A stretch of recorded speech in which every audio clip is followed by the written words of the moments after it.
The Legend of the Mountain and the Ring. A faint light slipped through Sophia's room window, casting golden streaks across her pale face. Her body lay motionless, her hands delicate as if made of paper, and her breaths came in shallow, uneven gasps. Every attempt at healing had failed, and all the herbs and traditional remedies had proven useless. Ethan sat beside her, holding her hand gently, feeling every faint pulse and every shallow breath that escaped like a silent cry. The air in the room was heavy, carrying the scent of burning candles and small flowers Ethan had placed on the table, attempting to bring a spark of life to the somber atmosphere. The silence of the night pressed on his ears, an eerie quiet, as if the room itself were waiting for something. Ethan squeezed her hand gently, his eyes fixed on her face without pause, his voice trembling as he spoke.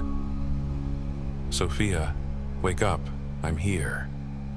But she did not move, her faint smile merely a reflection of calm dreams she was having in her inner world, while he stood there, praying to pull her from darkness back into life. At that moment, Malik, the village sage, entered quietly. Each step carried weight and mystery. His black robe trailed along the floor like a long shadow, and his eyes glowed with strange knowledge, as if he could read everything at once. The sage approached Ethan, his voice low yet sharp. "Sophia will not survive unless you climb the Blue Mountain. There is only one flower that can heal her, but the mountain is no place for weak hearts." Ethan trembled, his heart pounding, eyes searching the sage's face for any sign of deception.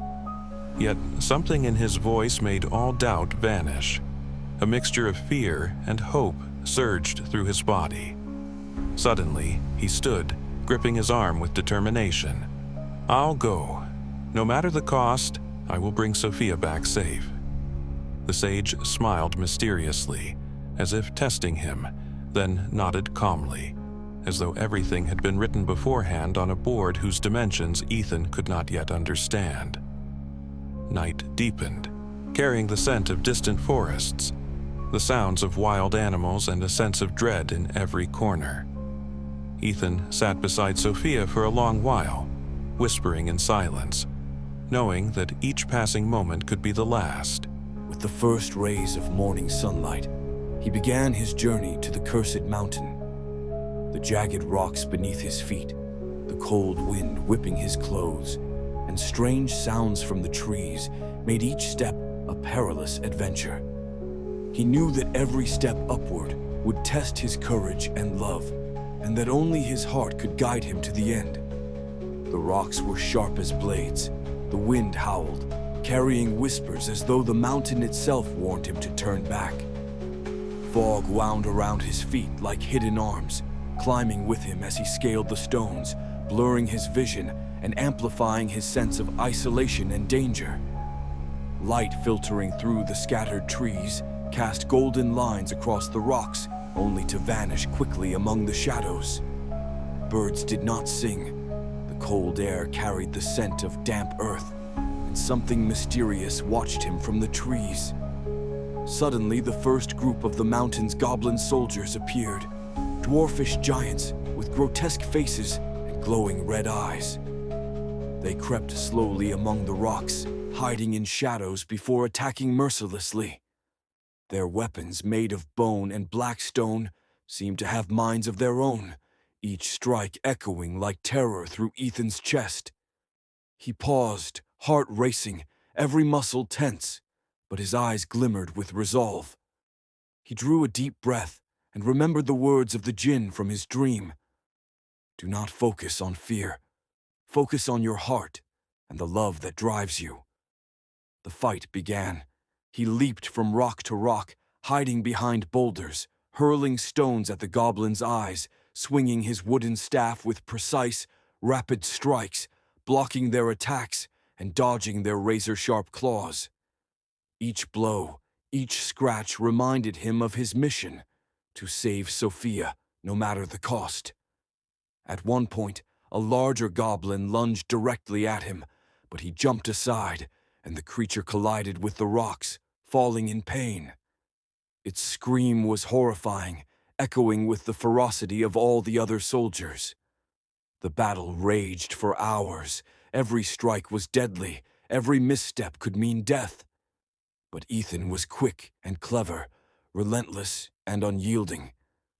Finally, the last goblin soldier fell to the ground lifeless, and silence suddenly fell, as if the mountain itself exhaled in relief. At the summit, dense fog and fierce winds enveloped him. The blue flower glowed gently, as if waiting for Ethan. Suddenly, the ground shook, and the mountain troll appeared, its body covered in rough, rust-colored hide, eyes burning like embers, claws tearing through the stones with every step. Its roar was volcanic, shaking rocks and displacing sand along the ridges. Ethan lifted the red agate ring, and a single tear fell upon it. Suddenly, a red aura erupted, forming a swirling light, and the massive djinn appeared, its body shining deep blue, eyes filled with the wisdom of thousands of years. The djinn charged at the troll, lifting it off the ground, rocks flying in every direction, while Ethan released a red beam through the ring, piercing the troll's heart. The explosion shook the mountain. Waves of blood splattered the rocks. The troll fell at last, and the mountain's curse was momentarily lifted, but calm did not last. Black mist emerged, the sky turned a menacing gray, and the sage revealed his true nature, a dark sorcerer. Around him, glowing red and black circles appeared on the rocks. The ground trembled, and the whispers of demons mingled with fearful moans. He summoned demons from the mist, sinister creatures with red eyes and writhing bodies like serpents. Some lunged directly at Ethan, while others swarmed around the djinn. Ethan raised the ring and recalled the djinn's words. Focus on your heart. Follow love, not fear. The ultimate battle began. The djinn grabbed the larger demons, hurling them into rocks with thunderous crashes, while Ethan directed his red beams at the smaller demons, blocking the sorcerer's attacks. The sounds of screams, lightning, and clashing rocks composed a symphony of terror and tension. Finally, Ethan and the djinn defeated the sorcerer. The demons vanished, and the mountain returned to silence. But the journey was not over. Ethan still needed to extract the blue elixir from the flower and save Sophia. He reached the sage's house, filled with ghosts and ancient books. The floor trembled, the walls seemed to breathe, and the spirits whispered hauntingly. Yet he lifted the ring and searched for the correct book among traps and enchanted pages until he found the precise formula. Extracting the blue elixir, it glowed in the darkness, holding all the power of life and healing in a tiny drop. He rushed back to Sophia, gently placing the elixir on her lips. As the first rays of sunlight touched her, her eyes opened, and she smiled faintly, whispering, "You've returned." Tears of joy streamed down Ethan's face. He had feared nothing, endured every trial and battle, and every hardship had been worth this moment. Life had returned to Sophia. The blue elixir still glowed softly, and the ring on his hand shone with power. The mountain around them returned to its calm, as if acknowledging that a new legend had been born, a legend of love, courage, and sacrifice.